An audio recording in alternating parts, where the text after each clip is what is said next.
Not the best, but you made it. How's it going, guys? S1ippery Jim here, bringing you some more Overwatch, the new Modern Warfare 3 DLC map that became available a couple of days ago now for premium elite subscribers on Xbox. Will become available eventually to everyone else. Now, there's a few unusual things about this map in survival mode, which is what I'm going to show you here today. It doesn't really fit into any of the 4 existing tiers. As you can see, this is wave 1 here. You start off with extreme conditioning as a perk straight away, which is very unusual so far in survival mode. Also, you have the model 1887 and the pistol as well. So you probably start off thinking, well, this is probably an easy map if you start off with those perks, right? But it's actually quite a challenging map, and you'll see that as we go through. And what I'm going to do is just show you the rest of wave 1 here, and then we'll skip ahead to about the last 5 or 6 waves of this map, so you can see some of the more advanced waves and strategies that you can use in solo anyway. And in solo, this is, as I said, quite a challenging map, but there's a few things you can do to make it easier on yourself. Now, just to let you know the order that you will get the chopper and the juggernaut rounds, and in this map the juggernauts and the choppers come in the same wave, and it starts off at wave 4. Again, that's very unusual. That's the earliest so far in any map for you to get one of those type of waves, and you get 1 jug and 1 chopper in wave 4. Then it's every 5 waves, so it goes wave 9, you get 2 jugs and 2 choppers, wave 14, wave 19, wave 21, wave 24, etc, etc. And that's kind of the order that you get those harder waves happening. Now, we're kicking off wave 18 here, so we've skipped ahead in the game a little bit here. A little bit unusual for my tactics. I haven't set up any turrets at all in this game because you do have to do a fair bit of running around, especially when you get the helicopter and juggernaut rounds.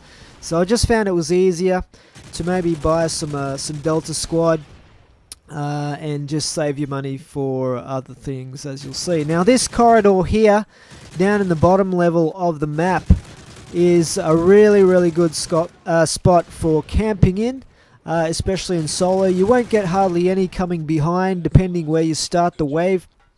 You might get 1 or 2.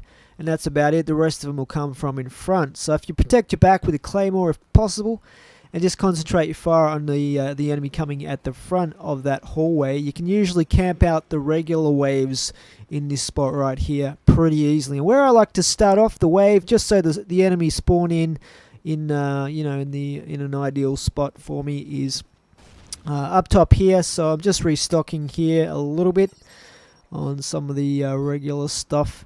And then I like to start off the wave just hanging out this window at the top here, and then drop down when I start to get a few enemy coming, and head to that hallway area. So I've dropped down here, and you'll usually get a couple of enemy down here with you when you drop down, and then we're just going to camp in this spot here and shoot them as they come towards us, and you should get a whole bunch coming from in front. As you can see, there's maybe only 1 or 2 that might come down the hallway, and that's where hopefully your claymores are going to take them out when that happens. Now, it is a different story when you get to the jug and chopper rounds, and you'll see that shortly, because the next one is coming up here. And basically you get the choppers coming halfway through the wave in wave 4, and then more or less at the start of each wave till you get to wave 19 here, and then it's just after the beginning, kind of partway through, so just be ready for that. And I've got an airstrike ready to go, and you'll see how I use this here. I'm just going to throw it out front because that's where we got most of the enemy bunched up. Now, if I get lucky, hopefully I can take out some of those attack helicopters with the airstrike, and that you can sometimes do that if you position it pretty well. I'm going to head up around here. This is kind of the circuit that I do. See if I can get another airstrike here, and then you just want to take cover wherever you can. And there's not a whole heap of cover, but there's spots here and there, and if you keep a wall in between you and where the attack helicopter is going to be shooting from, you'll usually be fairly safe. But then you've got to deal with the juggernauts as well So it is quite tricky. And I'm just going to throw some flashbangs here. So flashbangs obviously are very, very important to get yourself out of trouble. They're kind of like the monkey bombs from zombies in survival mode. You know, you throw one when you're panicking or getting overwhelmed, and then you can hopefully get out of a sticky situation. You guys all know this anyway by now. Alright, so we've only got the jugs left to deal with here. And I've thrown my last flashbang, completely out of airstrikes and all that stuff. So it's just going to be kind of whittling these guys down. And then we'll move on to wave 20. And once we get to wave 20, we won't have to worry about juggernauts or helicopters until wave 24. Now in this map, in survival mode, they have blocked off the crane area, so you can't run out on the crane, obvious reasons. And they've done a pretty good job, I think, of making sure that the map is well set up for survival mode. It's a medium-sized map. It's not huge. It's not a tiny map. You can usually get between a couple of the armories between each wave to rebuy your stuff that you want.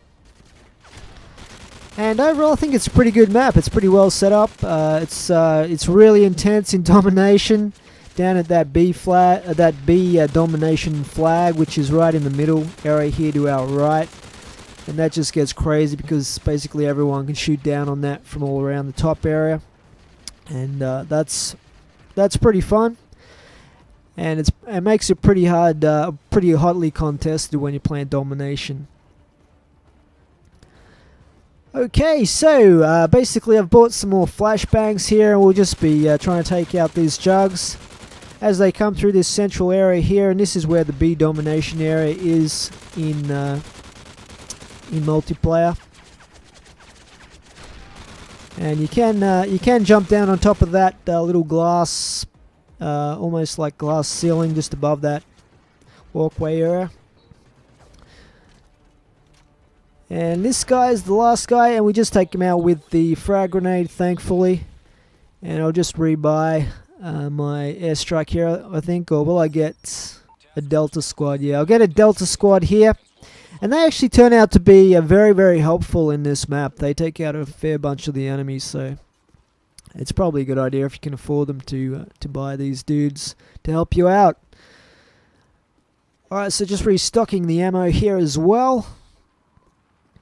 Now, even like in the first day of when this map came out, people had already hacked the top 5 or so spots. I think some guy had apparently got to wave 300 and something in about an hour and stuff like that. So, you know, it's just ridiculous. You know, you can't really pay attention to the leaderboards anymore because they're just filled with hackers and cheaters.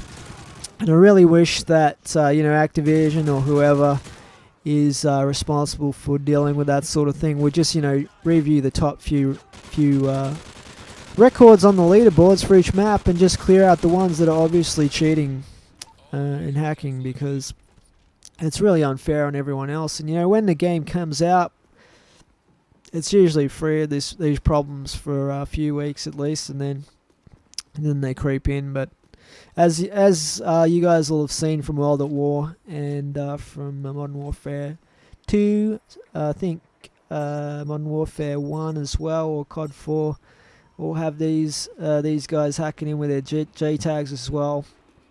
So, but so far Black Ops doesn't seem to have been too badly affected, and I think Treyarch put a lot of effort into security and preventing cheating. So far I don't think anyone's hacked into that with their J tags to date, although it's probably only a matter of time. But that's one of the good things, I guess, is that they did put some effort into their security in Black Ops. And I'm really looking forward to Black Ops 2, that's supposed to be coming at the end of the year. Hopefully they improve the graphics, because that was one thing I was disappointed with in Black Ops, was the graphics where it looked a little bit amateur hour and didn't look too slick for a modern game. And the multiplayer was a little bit disappointing, but it was playable, but a little bit disappointing. especially with all the hype that came before it. So hopefully they improve those things. And otherwise, Black Ops was awesome with the zombie element and the DLC that they brought out, and all that stuff was pretty cool. The campaign was pretty awesome as well. Alright, so we're on to Wave 21 here, and you can see hopefully the strategy that I'm using is just starting off up here at this top area. Hopefully I get the enemy spawning up top here, or most of them will, apart from maybe 3 of them. And then when they've spawned in numbers, I'll drop down this window down to the level below and head for that hallway area. And basically just repeating that strategy. It's not nearly as effective as some of my other strategies like for Bakara and some of those maps, but so far it does the job in this map. And there's not a lot of brilliant spots in this map to camp out in solo, but we make do with what we got. As I said, it's a little bit strange trying to work out which tier this map falls into, because you do start off with a fair bit of weaponry and a perk, unusually, and that would probably indicate that it falls into... but the enemies, they start off with the Model 1887 as well on Wave 1, so maybe that puts it in between Tier 3 and Tier 4. What do you guys think? Leave a comment about that. Not that it's, not that it's a major big deal anyway, but yeah, it just seems that they're not sticking rigidly to those first 4 tiers that they introduced when Modern Warfare 3 first came out. But this map is visually spectacular, especially if you look down at New York skyline around the bottom of this skyscraper. Buildings on flames and all that sort of stuff. It's pretty awesome. Okay, so heading into Wave 23 here. This will be the last of the regular waves before we get another chopper jug wave. So we'll probably get through it fairly comfortably here.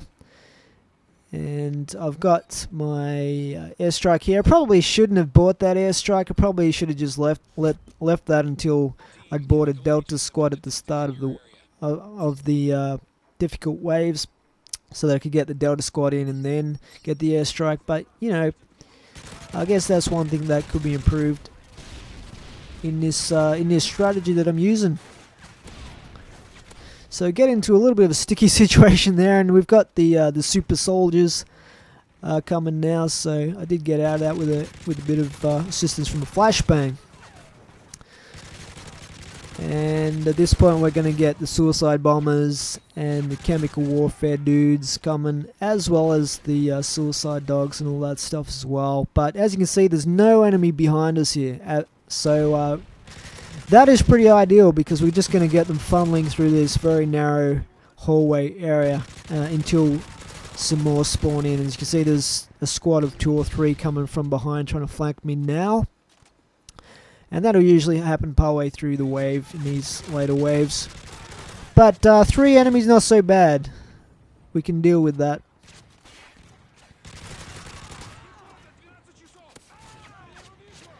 And talking of the weaponry that I've chosen, I'm using the FAD. That's pretty much what I use when I get to the higher waves continuously until I die, as one of my weapons, simply because you can pick up ammo off the ground for it, and ammo does become an issue that you have to worry about a little bit in the later waves when you're going through it very quickly. And the other weapon I've got is an LMG, of course, which is really good for when you're camping. And the other thing is, you start off, as I said, with the extreme conditioning perk. Now that doesn't mean you can have more than one perk, unfortunately, not counting self-revive. Once you do buy another perk, extreme conditioning that you start with does get swapped out for whatever perk you buy. It would be pretty cool if you could buy more than one perk and have that equipped. Maybe they'll bring that in eventually. I don't know how much effort they're going to put into tweaking and changing up survival mode in the future. But yeah, this map is pretty good fun. Probably better to play in co-op in survival mode.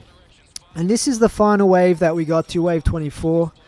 And we're going to have 3 attack helicopters and 3 juggernauts, I believe, in this wave, as well as all the other types of enemy that you get normally. So I'm going to throw down my first airstrike here. And you do tend to get the bulk of the enemy rushing you like right at the start of the first wave. So hopefully we'll take out a few of these guys here. Unfortunately, I didn't take down any of the attack helicopters. And when you have 3 attack helicopters in the air, they basically all just take it in turns to fire their miniguns, and that really is devastating and difficult in a map where there's very little cover, and you've got some juggernauts hot on your heels as well, so it is very, very difficult. It would have probably been better if I'd saved that airstrike maybe, and tried to take out a few of them with the airstrike, a few of the helicopters with the airstrike during the game. Now this area here, I did try and camp here. First game or two I played in survival mode, but it's really not a great spot just because getting out of it is a little bit problematic once you get the juggernauts coming in.